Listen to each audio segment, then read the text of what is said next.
I have not seen people anywhere in all my travels more terrified by their government than Torontonians, except perhaps in Vancouver. And this includes the denizens of the almost equally woke as Canada states of New York and California. Everyone outside is asking, just what in hell is going on in the great white north? Without a doubt, that is exactly the question that every well-meaning Canadian, regardless of political affiliation, should be asking. What has happened to our great country? Why are we so bitter, angry, divided, and at the same time so complacent that we are watching with folded arms as a single narcissistic man-child runs to the ground everything we've lived for, everything we've toiled for, and everything that we all loved and cherished about our great country? Look around. It's all gone. The economy is in shreds. Our democracy is a bigger joke than the Prime Minister's governing abilities, and opinions and criticisms are only allowed if they conform to the sickening woke agenda of liberals. And now our WEF puppet Prime Minister is going after hardworking farmers. How exactly did we get here, and most especially, when will we all wake up to the new reality? Thanks for joining us today on Front Page News as we bring you another gut-wrenching and explosive clip from Jordan Peterson about the Justin Trudeau administration and his policies.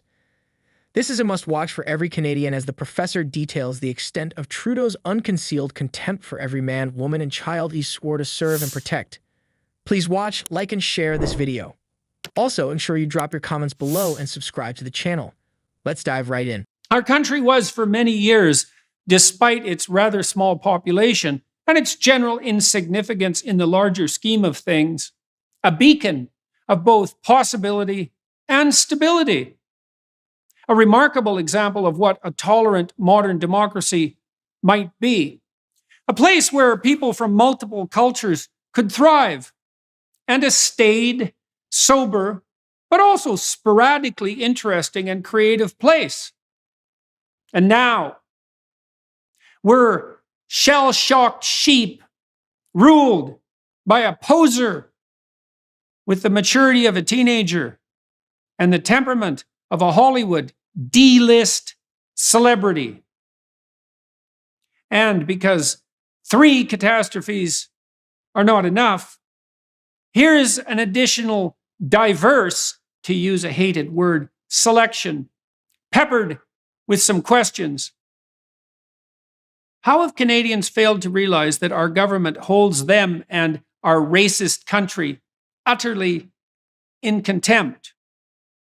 That Mr. Trudeau believes that his God-given mission is to elevate the consciousness of his citizens instead of serving their interests economically and practically.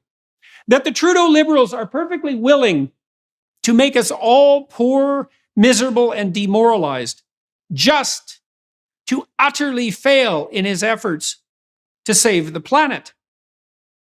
That the agents of that party and government are, as previously noted, perfectly willing and eager to trumpet that aim, which can be easily attained through the wretched combination of incompetence and moral Machiavellianism that characterizes the Trudeauites as a moral accomplishment.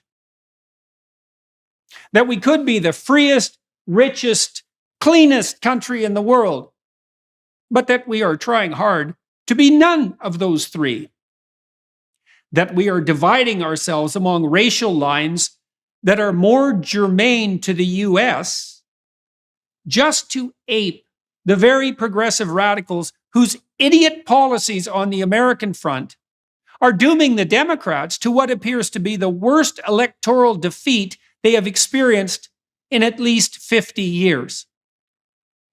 That all the data on the environmental front indicates that the fastest way to improve the ecosystems on which we all depend is to make people richer, not poorer, and to do that with good old capitalism, so they have the luxury to think about the long run and the habitat of their children.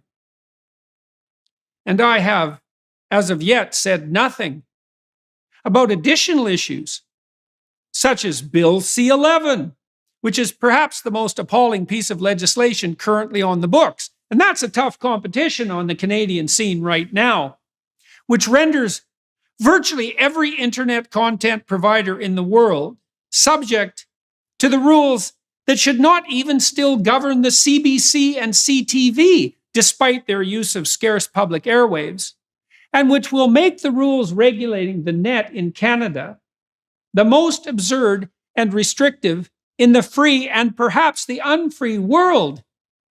Or the appalling fact of the massive and continuing subsidization of the rapidly failing legacy media. Are you listening, CBC executives? By a government that only requires that the recipients of that largesse parrot back every foolish falsehood and lie uttered by the mad executive branch of our reprehensible government. Or the fact that because of COVID, WTF, really? Parliament has essentially been suspended for yet another year. Or that we are pursuing an energy policy generated by low-resolution thinking, Marxism-addled ideologues that will not only impoverish our populace by making energy unreasonably expensive.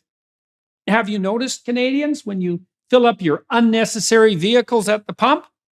But that will only increase the probability that countries such as China will have to rely on coal to produce electricity instead of accessing, say, our plentiful natural gas. And that will therefore make the carbon dioxide burden borne by the atmosphere greater instead of lesser. They attack our natural gas and farming industries because Mother Earth is apparently on the verge of extinction, but they wouldn't give up their private jets or stop China's activities. In fact, they contribute more to the problem while pointing accusing fingers at the masses. This brings to mind a quote from George Orwell's 1984. The party told you to reject the evidence of your eyes and ears. It was their final, most essential command. Liberals want us to deny the most glaring thing about Trudeau's government, but it is pretty evident that he does not have the interest of any single Canadian at heart, not even those of his NDP buddies. And this becomes clearer with every new preposterous policy and regulation he subjects Canadians to. Just last week, and in the aftermath of the Dutch farmer protests, that we are trying to reduce the absolute levels of the greenhouse gas nitrous oxide produced by those who grow our crops. That's food, folks. Regardless of the amount of those crops produced in consequence. And we're doing that by threat and force, shades of COVID policy, instead of working with the farmers to find mutually acceptable and truly sustainable economic and environmental solutions. And that we're pursuing these policies in a world where starvation in the near future in many countries is not only a likelihood, but a virtual certainty. Or the incomprehensible insistence by Jagmeet Singh, sworn enemy of the real working man, that the proper role of the socialist NDP is to indefinitely prop up Trudeau's government, despite the fact that there seems to be nothing in it at all for Singh's party. Not even the cabinet position that a competent negotiator could have at least requested as compensation for the sacrifice of his soul. Or the fact that our judiciary must now be staffed by people who must, or else, swear fealty to the DIE ideology that has devastated universities and is now working its way through many blind and careless corporations. That we are, in consequence, producing and permanently instantiating a generation of activist judges who regard as their role not the responsibility of abiding carefully by rule of law and precedent, but usurping what should be legislative action so that they can improve the world more efficiently than mere parliament, with its lack of Chinese Communist Party efficiency, might manage. Or the fact that the OECD has predicted that Canada will have the worst growth prospects of the major industrial societies for the next 4 decades. Please excuse the elevated voice, but good God. The worst? And for 4 decades?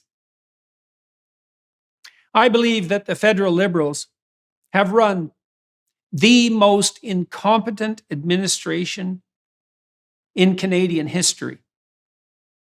That they have not yet done all the terrible damage that they are going to do. That Canadians will not wake to the reality of the situation, because an awakening at that level requires a level of conceptual restructuring and consequent emotional trauma that we have never been called on before to manifest. And that Trudeau's idiosyncratic combination of willfully blind ignorance, moral pretension, and narcissistic self-aggrandizement is so toxic that it borders on, if does not cross the line, into outright treason. And the situation with Singh might, if anything, be worse. He is as dangerously incompetent and immaturely narcissistic as Trudeau, without even being simultaneously canny enough to capitalize personally or professionally on his delusional pretensions. 4 decades of slow economic prospects because we decided the best man to handle our financial policies is one who believes the budget can magically balance itself. The evidence is right before you, Canadians. Even though Trudeau's administration, his Liberal supporters, and the legacy media are all asking you to deny it, don't fall for the final, most essential command. Don't help to drive the final nail into the coffin of our once great country. Thanks for watching this video. Don't forget to share with others and give it a thumbs up to help with the YouTube algorithm.